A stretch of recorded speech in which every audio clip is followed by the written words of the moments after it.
Bonjour à tous. Donc dans cette vidéo aujourd'hui, on va continuer notre parcours sur la frise chronologique de la poésie.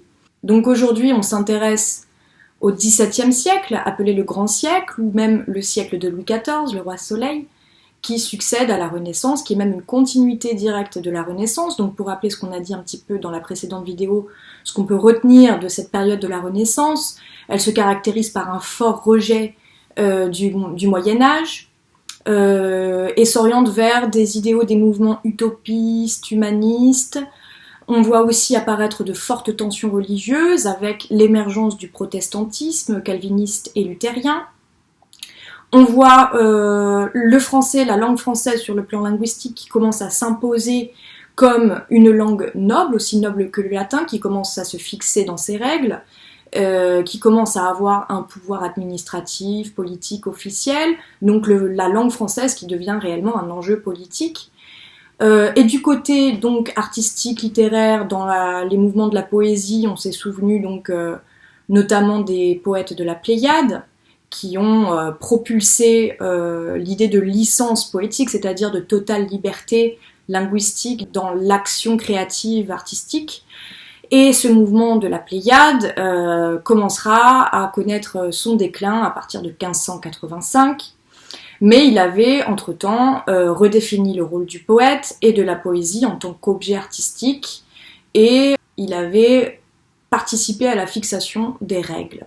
Donc tous ces enjeux, toutes ces thématiques se poursuivent à la fin du XVIe siècle, au XVIIe siècle, le Grand Siècle, et aussi au XVIIIe siècle qui commencera à voir apparaître la philosophie des Lumières.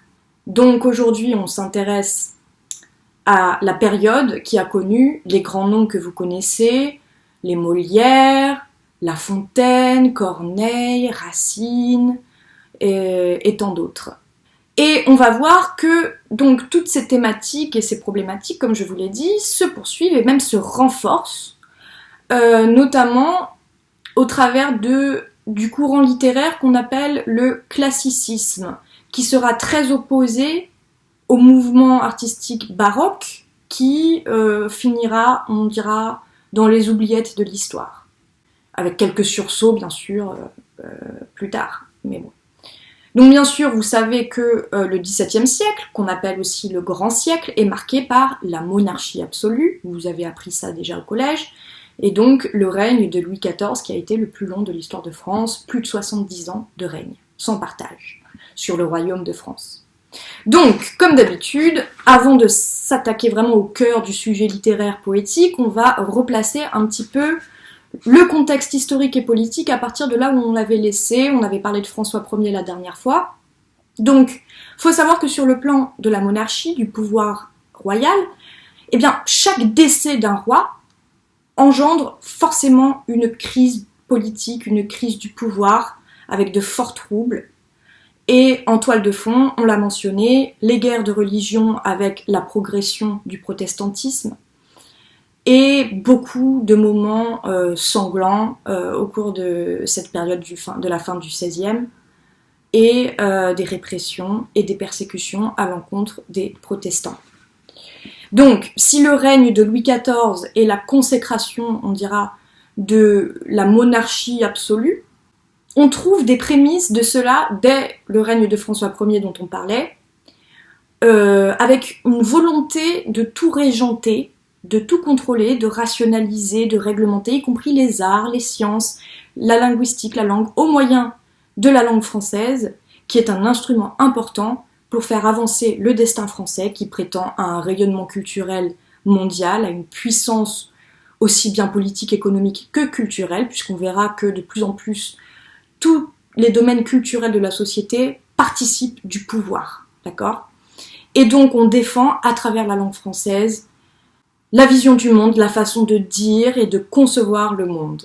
Et donc tout ça, ça aboutit à l'absolutisme centralisateur qui est en montée dès François Ier, mais qui sera vraiment abouti dans sa version la plus totale, comme on le verra tout à l'heure, sous le règne de Louis XIV, le roi Soleil. Alors revenons un petit peu à François Ier. Dans son prolongement, dans sa lignée, on a Henri II, puis la régence de Catherine de Médicis. Alors la régence, c'est les phases de pouvoir qui arrivent lorsqu'un roi meurt et que son fils est trop jeune pour gouverner. Et donc dans ces cas-là, c'est souvent sa mère qui garde le pouvoir et on appelle ça la régence, d'accord ? Donc c'est ce qui se passe quand Henri II meurt. Ensuite, on a le roi Henri III qui sera très impopulaire, son règne sera extrêmement chaotique, semé de troubles et de guerres et de tensions religieuses. Et enfin, Henri IV. Henri IV, un roi très important, qui restabilisera et va reconquérir son royaume des mains des protestants. Donc il promulgue le célèbre édit de Nantes, qui est une sorte de prémisse à la notion de laïcité, c'est-à-dire que l'édit de Nantes, comme vous le savez déjà, permet aux protestants, donne aux protestants la liberté de pratiquer leur culte, tant qu'ils se soumettent à l'autorité de l'État. Il opère un redressement économique, par l'activité agricole, par l'activité minière, l'industrie textile, et il poursuit la conquête des territoires d'outre-mer, et il se fait assassiner en 1610 par Ravaillac, laissant derrière lui un royaume riche et pacifié. Son fils Louis XIII sera le prochain roi, après la régence de sa mère Marie de Médicis, qui est proche du cardinal Richelieu, qui sera un personnage très important pendant tout ce XVIIe siècle. Donc il entre au Conseil royal en 1624, et Richelieu va aider à rétablir l'autorité du roi, parce que comme je vous le disais, quand un roi meurt, il y a une crise de l'autorité, une crise du pouvoir, donc l'autorité du roi est rétablie avec l'aide de ce cardinal Richelieu, qui est un fin stratège, un fin diplomate. Donc il va mener une politique d'apaisement religieux avec une relative tolérance religieuse en continuité de cet édit de Nantes et toujours en exigeant une soumission totale à l'État. Donc lui à son tour réorganise la royauté, les finances, le commerce, la marine, il pratique une politique étrangère profitable en créant des alliances complexes à l'international et avec l'appui de son conseil, Richelieu, il se montre habile et il manifeste un goût pour les arts et les lettres. En fait, Louis XIII va comprendre l'importance de l'opinion publique pour l'équilibre et la stabilité du royaume et de la nation et de l'État. Il va comprendre l'utilité d'instruments de diffusion des idéaux royaux, on va dire de médiums du pouvoir, donc en utilisant les gazettes, les journaux locaux. Et Richelieu, sur le conseil d'un érudit influent nommé Chapelain, lui aussi très important, on va voir qu'il va jouer un grand rôle par la suite, notamment sous Louis XIV, qui fréquente des cercles de gens lettrés, il va fonder ce qu'on appelle l'Académie française, qui existe encore aujourd'hui, qui est une institution culturelle majeure en France, même si elle est certainement aujourd'hui tombée peut-être en désuétude, mais ça c'est un débat que je ne tiendrai pas ici. Alors, inspiré par l'Académie florentine de la Crusca, qui est sous la protection de Pierre de Médicis, l'idée de Richelieu est de donner à la France une institution de lettres comparable pour affirmer la grandeur de la langue et de la culture française et étendre son rayonnement. Donc cette académie française est fondée en 1634-1635 et pour vous donner un petit peu une idée de sa doctrine et de ses missions, des missions qu'elle se donne, je vais vous lire la lettre patente de Louis XIII concernant la création de cette académie. Chacun sait la part que notre très cher et très aimé cousin le cardinal-duc de Richelieu a eu en toutes choses, et nous croirions faire tort à la suffisance et à la fidélité qu'il nous a fait paraître en toutes nos affaires. Quand il dit nous, c'est le nous de majesté, donc il veut dire moi le roi en fait. Nous l'avons choisi pour notre principal ministre, si en ce qui nous reste à faire pour la gloire et pour l'embellissement de la France. Nous ne suivons ses avis et ne commettions à ses besoins la disposition et la direction des choses qui s'y trouvent nécessaires. C'est pourquoi, lui ayant fait connaître notre intention, il nous a présenté qu'une des plus glorieuses marques de la félicité d'un État était que les sciences et les arts y fleurissent, et que les êtres y fussent en honneur aussi bien que les armes, puisqu'elles sont un des principaux instruments de la vertu, qu'après avoir fait tant d'exploits mémorables, nous n'avions plus qu'à ajouter les choses agréables au nécessaire et l'ornement à l'utilité, et qu'il jugeait que nous ne pouvions mieux commencer que par le plus noble de tous les arts, qui est l'éloquence, que la langue française, qui jusqu'à présent n'a que trop ressenti la négligence de ce qui lui se pu rendre la plus parfaite des modernes, est plus capable que jamais de le devenir, vu le nombre de personnes qui ont une connaissance particulière des avantages qu'elle possède, et de ce qui, s'ils peuvent encore ajouter, que pour en établir des règles certaines, il avait ordonné une assemblée dont les propositions l'avaient satisfait si bien que pour les conférences, ce qui se pourrait faire avec beaucoup de fruit, s'il nous plaisait de les autoriser, de permettre qu'il fût des règlements et des statuts pour la police qui doit y être gardée et de gratifier ceux dont elles seront composées de quelques témoignages honorables de notre bienveillance. Donc voilà l'esprit dans lequel s'inscrit ce projet académique, d'accord, la naissance des académies et de ce qu'on appelle l'académisme. Donc la mission est de remédier au flottement, je cite, c'est ce qui est écrit sur le site de l'Académie française, les flottements de l'usage dont le XVIe siècle encore s'accommodait. Il s'agit de conférer un poids aux travaux des grammairiens, comme on l'a dit pour la Renaissance, qui travaillent à fixer les bonnes règles de bons usages de la langue. Et donc pour illustrer encore cela, je vous lis un nouveau texte officiel, cette fois-ci c'est l'article 24 des statuts donc qui fondent, qui donnent une existence concrète, réelle à l'Académie française. Donc voici l'article 24. Donc la mission confiée à l'Académie est claire. La principale fonction de l'Académie sera de travailler avec tout le soin et toute la diligence possible à donner des règles certaines à notre langue et à la rendre pure, éloquente et capable de traiter des arts et des sciences. Voilà pour les missions de l'Académie française.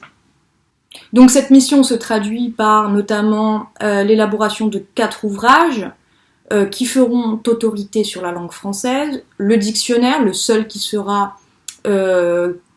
élaboré et édité par l'Académie elle-même, mais qui ne sera jamais réédité, déjà qu'il va tarder à se faire, et dont l'influence ne sera pas à la hauteur de ce qu'elle espérait.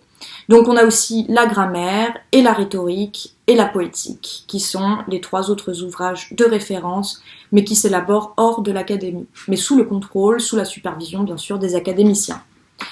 Donc, comment ça fonctionne l'Académie française ? Eh bien en fait, l'Académie française est composée de 40 membres, les académiciens. On les surnomme les immortels. Donc ils sont élus en cooptation à vie, encore aujourd'hui c'est comme ça. Donc souvent ce sont des diplomates, des politiques, des écrivains, des gens de lettres. Et donc ils sont élus à vie et ils sont remplacés à leur mort. Lorsqu'ils sont élus, il y a un rituel, une cérémonie prestigieuse qui a lieu. Donc le nouvel immortel rentre dans l'académie sous la coupole. Alors la coupole c'est sous Napoléon, parce qu'avant elle n'était pas au même endroit, mais Napoléon va déplacer l'Académie française sous la grande coupole. Donc le nouvel immortel vient dans l'habit vert traditionnel, obligatoire, le costume d'académicien, et il porte l'épée, encore un attribut obligatoire de l'académicien lors des cérémonies officielles. Le nouvel élu doit prononcer un discours de réception, et il est de bon usage, il est coutume de rendre dans ce discours hommage à son prédécesseur et à ses prédécesseurs. Donc cette académie est une institution culturelle, mais qui a tout de même des aspects politiques, en tout cas des positions politiques. Elle a une vocation qui est orientée, ce qui est logique, un parti pris politique et culturel. Notamment, je dirais peut-être une certaine hantise du multilinguisme qui est considérée comme une menace pour la cohésion et l'équilibre et la paix sociale. Mais revenons à l'époque de Louis XIII. L'Académie française, dès ses débuts, se sent dépositaire de la doctrine de Malherbe. Malherbe, un grand poète très influent de la fin du XVIe, qui est considéré comme l'un des précurseurs, l'un des pères du classicisme littéraire. Donc Malherbe, qui est le défenseur et le promoteur de la poésie classique, qui rejette les extravagances de la métaphore trop sophistiquée au profit d'une poésie claire et équilibrée. Donc cette poésie doit parler plus à l'intelligence et à la raison qu'au cœur et au sens. Telle est, selon l'histoire littéraire dans la littérature française au fil des siècles, publiée par Bordas en 1994, la définition du classicisme de Malherbe. Je vous lis un poème pour vous montrer un petit peu le style poétique de Malherbe. Donc le titre de ce poème, c'est « Beauté, mon cher souci ». Beauté, mon cher souci, de qui l'âme incertaine a, comme l'océan, son flux et son reflux. Pensez de vous résoudre à soulager ma peine, ou je me résoudrai à ne la souffrir plus. Vos yeux ont des appâts que j'aime et que je prise, et qui peuvent beaucoup dessus ma liberté, mais pour me retenir, s'ils font cas de ma prise, il leur faut de l'amour autant que de beauté.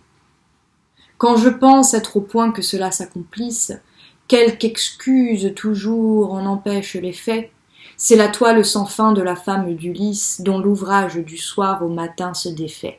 Madame, avisez-y, vous perdez votre gloire de me l'avoir promis et vous rire de moi. S'il ne vous en souvient, vous manquez de mémoire, ou s'il vous en souvient, vous n'avez point de foi. J'avais toujours fait compte, aimant, chose si haute, de ne m'en séparer qu'avec le trépas. S'il arrive autrement, ce sera votre faute de faire des serments et ne les tenir pas.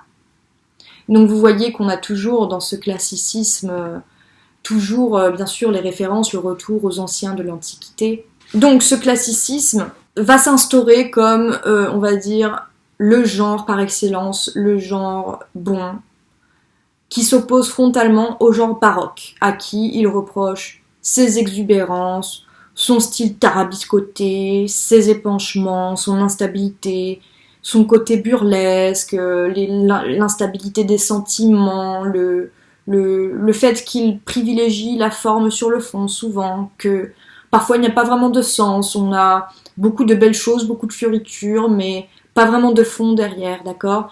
Il entend du coup ce classicisme soumettre au contrôle de la pensée le vagabondage lyrique de la Pléiade. Il s'agit de soumettre l'inspiration poétique à la rigueur de la pensée.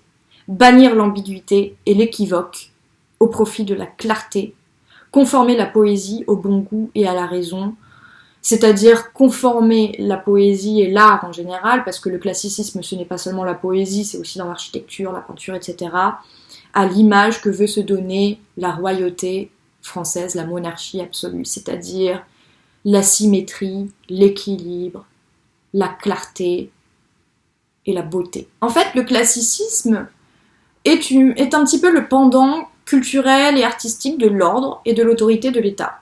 Donc les enjeux, c'est pas seulement de créer des belles choses qui soient de bon goût, qui soient belles et qui plaisent à l'intelligence, parce qu'en fait, on commence vraiment à considérer que la poésie et l'art de manière plus générale est une forme de pouvoir qui peut être en faveur de l'État comme dissidente, vous voyez ?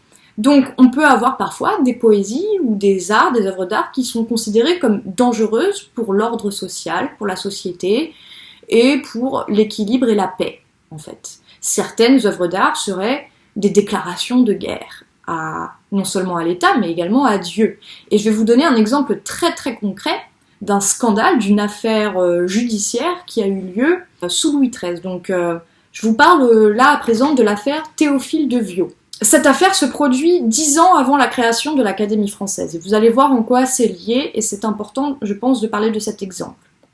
Donc Théophile de Viau, qui est ? C'est un poète baroque, qui écrit de la poésie dite de cabaret, donc de la poésie libertine et licencieuse. On lui reproche son libertinage et des poèmes très obscènes, la légèreté de ses mœurs et de sa sexualité et son esprit irréligieux. Ça va aller très loin. Entre 1623 et 1626 a lieu un véritable procès contre lui.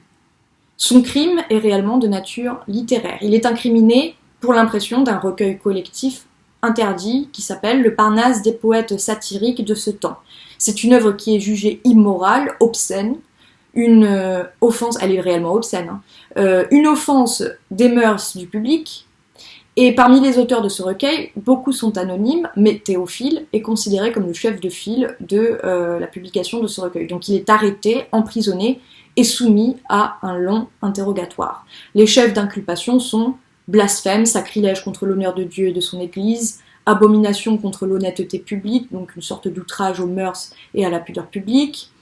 Mais on va dire que le libertinage, le blasphème et les obscénités sont une chose, ce sont des délits, mais plus encore, les accusateurs, l'accusation va chercher à démontrer l'athéisme de ce Théophile de Viau.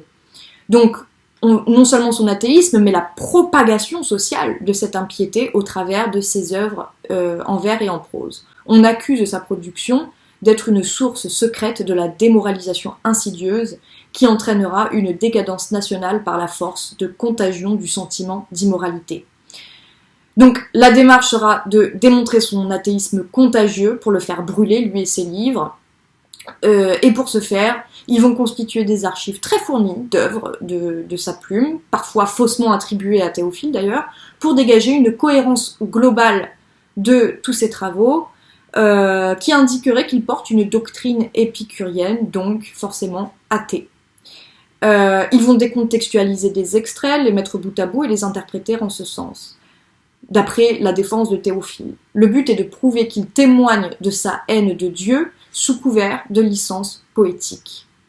Par exemple, en écrivant un dieu ou des dieux au pluriel, sans mettre de D majuscule à Dieu, et à ce genre d'ambiguïté linguistique. Je vous cite à titre d'exemple une partie d'un vers d'une élégie qu'il a écrit et qui sera instrumentalisée contre lui pour l'accabler. « Tout bon avis me choque et m'est injurieux. Je hais la liberté, j'aime la certitude, et à la conserver j'y toute mon étude.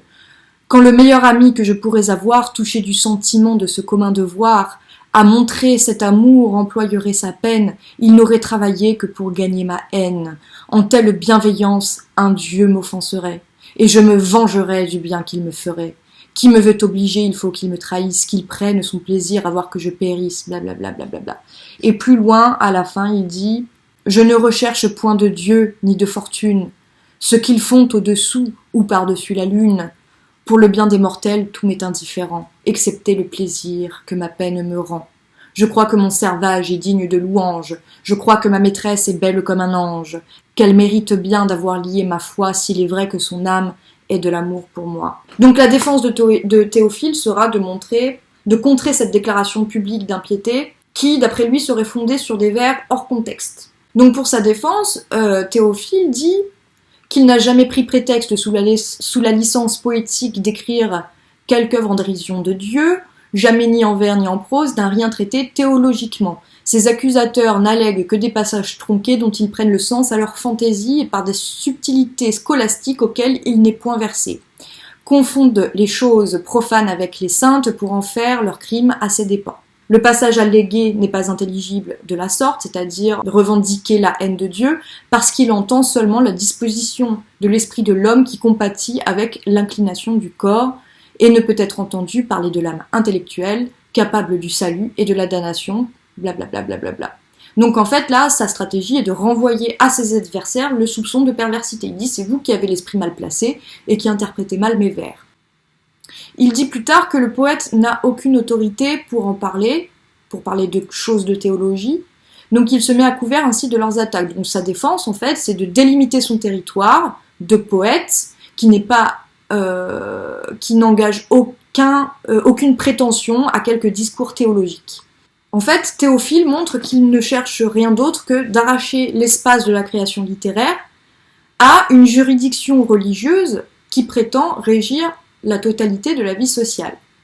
Le discours poétique n'engage pas le locuteur et le récepteur de l'œuvre poétique artistique de la même manière qu'un discours oratoire, et qu'il est de sa liberté de poète artiste hors des choses de théologie d'employer les codes poétiques, donc par exemple avec les figures de Cupidon, dieu de l'amour, et ce qui justifie les ambiguïtés lorsqu'il parle de Dieu au pluriel et ce genre de choses.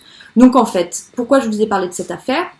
Parce qu'elle révèle l'envers sombre du grand siècle, c'est-à-dire qu'on se souviendra toujours du classicisme comme le genre littéraire le plus pur, le plus clair, le plus beau, et sans doute à raison, mais que en cela, on a le projet de mettre fin à la licence morale et spirituelle de la cour et des artistes qui menacent l'équilibre et la paix royale.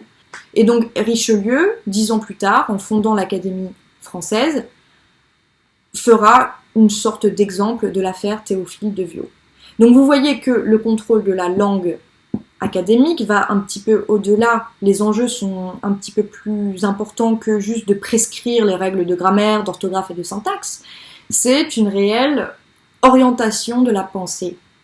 Et c'est là que naît ce qu'on appelle l'académisme, c'est-à-dire la diffusion des prescriptions officielles et acceptables, par opposition à ce qui n'est pas acceptable, ce qui est immoral ou ce qui n'est pas de bon usage. Voyez. Mais comme je vous disais tout à l'heure, c'est sous Louis XIV que l'on voit le pinacle de la monarchie absolue, de l'absolutisme centralisateur du pouvoir royal. Donc, lorsque Louis XIII meurt, on a encore une période de régence avec Anne d'Autriche et le conseiller Mazarin, mais dès sa majorité, Louis XIV va établir un règne sans partage qui visera à magnifier la France royale au travers bien sûr de sa puissance militaire, économique, mais également toujours dans cet esprit de l'importance de la culture et de la symbolique, par exemple au travers de la grandeur du faste royal, du luxe royal avec le château de Versailles. Et tout cela lui permettra aussi d'assurer son contrôle sur la noblesse. Il va aussi affirmer son autorité sur l'Église de France. Il n'hésite pas d'ailleurs à s'opposer au pape. Et donc avec l'appui de son conseiller Colbert, qui succède à Mazarin, donc Colbert qui sera le contrôleur général des finances royales, donc le ministre le plus proche du roi, il consolide encore une fois l'emprise de l'État sur la nation. Vous avez sans doute déjà entendu la formule célèbre de Louis XIV, l'État c'est moi. Donc Colbert l'aide à réorganiser le Conseil royal, l'administration, à contrôler le Parlement et à remettre de l'ordre dans les dépenses royales. Et donc, encore une fois, j'insiste, on voit vraiment l'absolutisme centralisateur de la royauté, de la monarchie qui s'imprègne dans tous les aspects de la politique, de la société, que ça soit militaire, religion, économie, etc. Donc, il va consolider aussi le milieu universitaire, la Sorbonne, et il va fonder, dans la continuité de la création de l'Académie française par son père Louis XIII, on voit apparaître déjà en 1656 l'Académie des Beaux-Arts, il va fonder la manufacture des Gobelins, en 1664 on voit les premières chambres de commerce. Qu'est-ce qu'on a d'autre encore? On a l'Académie royale de peinture et de sculpture, même avant cela, dès 1648, l'Académie des sciences en 1666, l'Académie de France à Rome en 1666, qu'on appelle la Villa Médicis, qui est faite en fait, c'est une sorte de, si vous voulez, de centre de formation, où toujours dans cet esprit de retour aux grands classiques anciens de l'Antiquité, c'est une idée de retour aux sources italiennes. Donc en fait, c'est une académie qui se trouve à Rome, mais qui est française, qui sert à accueillir les jeunes artistes français qui veulent se former directement dans le berceau même de la culture romaine et par extension européenne.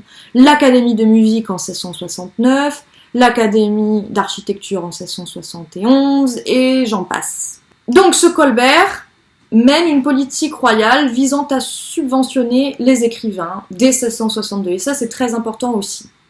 Pourquoi? Je vous explique. Déjà, je vous explique un petit peu ce qui se passe. Il demande à Chapelain, on parlait de lui tout à l'heure, cet érudit qui a inspiré à Richelieu la création de l'Académie française au règne précédent, d'établir une liste d'écrivains qui pourraient servir la cour du roi.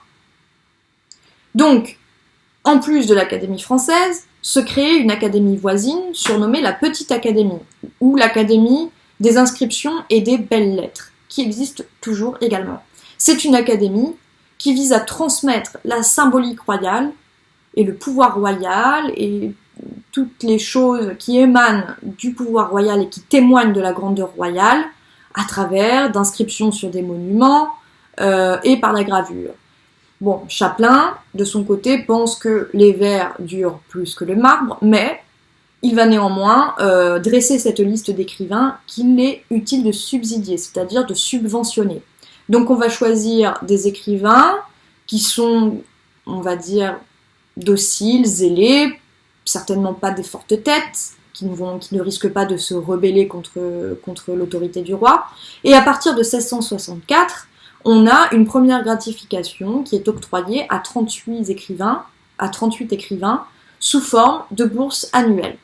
Donc cette somme reste modeste, elle est assez pour survivre, mais pas tout à fait pour vivre à l'aise. Ce qui est intéressant et ce qui est vraiment novateur et inédit dans l'histoire de la culture française, c'est que cette bourse qui est octroyée aux écrivains figure officiellement dans le budget des dépenses de l'État. Elle est inscrite au budget des dépenses de l'État.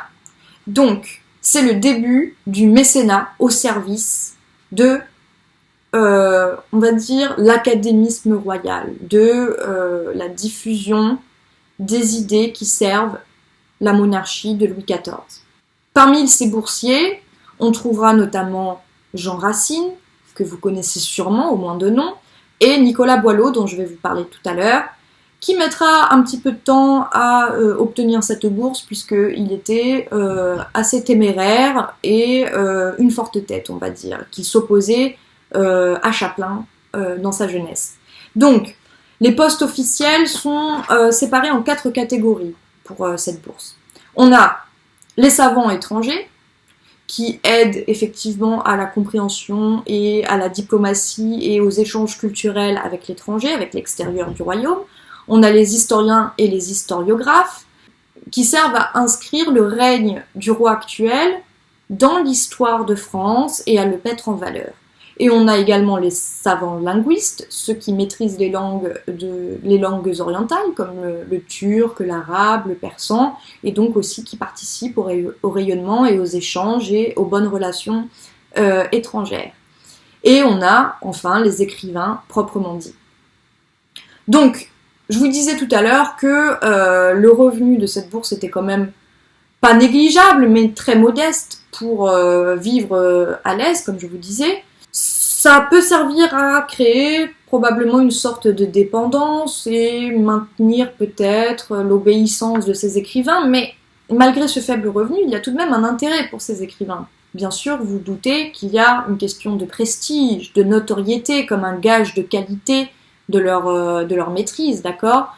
Donc on se distingue et on prétend à une postérité. Mais en fait, ce ne sont pas juste...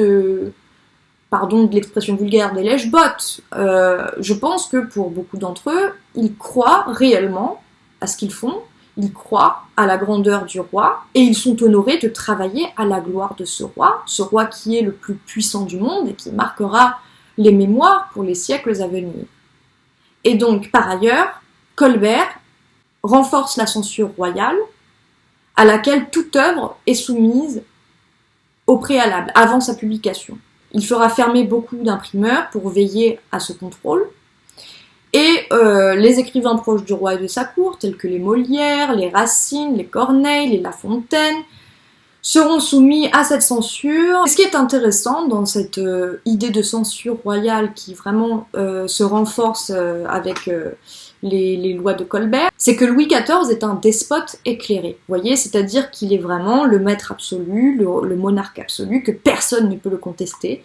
Mais du coup, la seule forme de contestation qu'il accepte et qu'il tolère est celle qui lui est adressée au travers d'œuvres littéraires. Donc c'est pour ça que vous aurez des fabulistes comme La Fontaine, qui ne sont pas tendres, hein, et même Molière, il n'est pas toujours tendre à l'égard du roi. Donc il est accepté, il est toléré, il est admiré, mais il est soumis à la censure, et voilà, c'est la seule forme de contestation acceptée par le despote éclairé, le roi soleil, Louis XIV. Et j'en viens à mon dernier point. On voit apparaître, la critique littéraire a toujours existé sous diverses formes, mais là ça devient vraiment une activité à part entière, reconnue. Donc il est coutume à l'époque que les écrivains réécrivent les œuvres de leur père en y mettant des commentaires, en disant voilà, ça aurait été mieux comme ceci, comme cela, là t'as pas respecté, donc des fois ça mène à des querelles, et des fois ils acceptent cette critique et en prennent compte pour leur production ultérieure. Et donc là je reviens au poète dont je vous parlais tout à l'heure, Nicolas Boileau, qui est un critique littéraire ainsi qu'un poète et un satiriste. Et il va se distinguer dans cette discipline qu'est la satire et la critique. Dès son jeune âge, Boileau se lance dans la satire, avec souvent une méchanceté qui lui est reprochée. On dit de lui qu'il a un esprit canin. Il s'en prend à tout le monde, il tape sur tout le monde. Si vous voulez, c'est un peu le Booba de l'époque. Donc, il critique la vaine rhétorique, les précieux, vous connaissez les précieuses ridicules de Molière, les burlesques, l'originalité pédante et superficielle, et il s'acharne même contre Chapelain, comme je vous le disais, ce qui lui aura valu d'attendre si longtemps avant d'obtenir cette bourse. Donc ce Boileau est courageux, il est téméraire, il est féroce, mais tout le monde reconnaît la justesse de ses propos, c'est-à-dire qu'il est capable de mettre en évidence le pire comme le meilleur dans les œuvres de ses contemporains. Donc on retiendra de lui, dans son héritage littéraire, qu'il est l'effigie des lettres classiques, qu'il est le législateur du Parnasse français, un grand critique et un pédagogue du génie français. Je vous lis quelques productions de Nicolas Boileau pour que vous compreniez bien l'art qui est le sien. Déjà, je pense comme on dit, il a défini le genre classique, donc voilà comment Boileau, dans son épître 9, définit on va dire, l'une des qualités du classicisme. Il dit « Rien n'est beau que le vrai seul est aimable. Il doit régner partout, et même dans la fable. De toute fiction, la droite fausseté ne tend qu'à faire aux yeux briller la vérité. Sais-tu pourquoi mes vers sont lus dans les provinces, sont recherchés du peuple et reçus chez les princes ? Ce n'est pas que leur son, agréable, nombreux, soit toujours à l'oreille également heureux, qu'en plus d'un lieu le sens n'y gêne la mesure, et qu'un mot quelquefois n'y brave la césure. Mais c'est qu'on ne le vrai, du mensonge vainqueur, partout se montre aux yeux et va saisir le cœur, que le bien et le mal y sont prisés au juste, que jamais un faquin n'y tint un rang auguste, et que mon cœur, toujours conduisant mon esprit, ne dit rien au lecteur qu'à soi-même il n'est dit.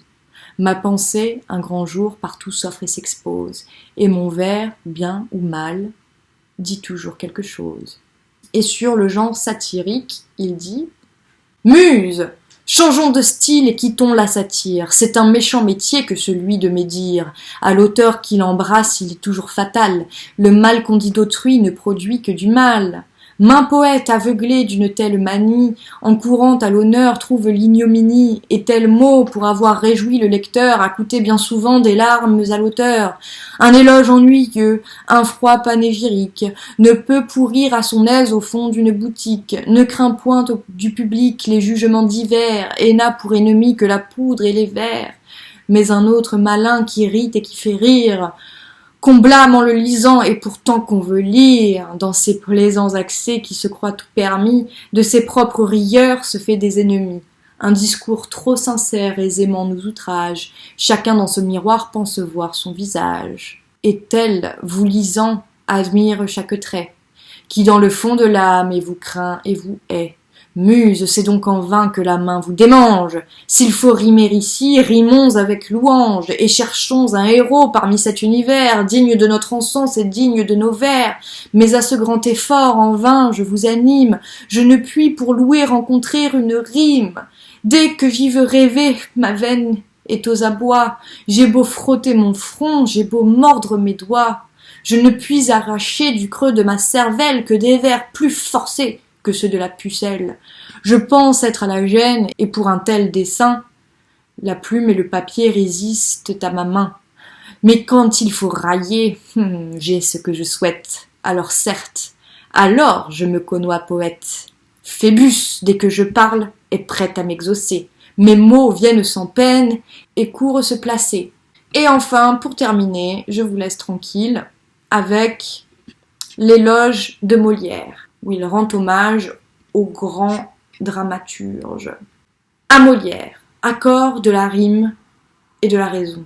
Rare et fameux esprit dont la fertile veine ignore en écrivant le travail et la peine, pour qui tient Apollon tous ses trésors ouverts, et qui sait à quel coin se marquent les bons vers. Dans les combats d'esprit, savant maître d'escrime, enseigne-moi, Molière, où tu trouves la rime. On dirait quand tu veux qu'elle te vient chercher, jamais au bout des vers on ne te voit broncher, et sans qu'un long détour t'arrête ou t'embarrasse, à peine as-tu parlé, qu'elle même s'y place, mais moi, qu'un vain caprice, une bizarre humeur pour mes péchés, je crois, fit devenir rimeur, dans ce rude métier où mon esprit se tue, en vain pour la trouver, je travaille et je sue. Souvent j'ai beau rêver du matin jusqu'au soir, quand je veux dire blanc, la quinteuse dit noir, si je veux d'un galant dépeindre la figure, ma plume pour rimer trouve la baie de pur. Si je pense exprimer un auteur sans défaut, la raison dit Virgile et la rime Quinault. Enfin, quoi que je fasse ou que je veuille faire, la bizarre toujours vient m'offrir le contraire. De rage quelquefois ne pouvant la trouver, triste, las et confus, je cesse d'y rêver, et maudissant 20 fois le démon qui m'inspire, je fais 1000 servants de ne jamais écrire. Mais quand j'ai bien maudit, et Muse et Phébus, je la vois qui paraît quand je n'y pense plus, aussitôt malgré moi tout mon feu se rallume.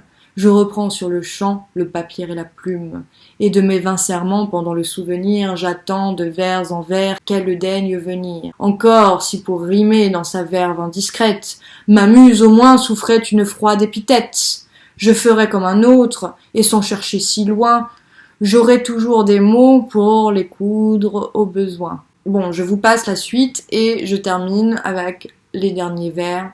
Toi donc qui vois les mots où ma muse s'abîme, de grâce enseigne-moi l'art de trouver la rime, ou puisqu'enfin tes soins y seraient superflus, Molière, enseigne-moi l'art de ne rimer plus. Voilà, donc pour conclure rapidement, retenez de ce XVIIe siècle, bien sûr, la monarchie absolue de Louis XIV, retenez que cette monarchie absolue se fortifie non seulement par la puissance militaire, mais également par le rayonnement culturel qui est consolidé au travers de la création de diverses académies, qu'elles soient scientifiques, artistiques, culturelles, donc l'Académie des sciences, l'Académie française, bon, qui est créée sous Louis XIII, mais qui sera renforcée et supplémentée sous Louis XIV.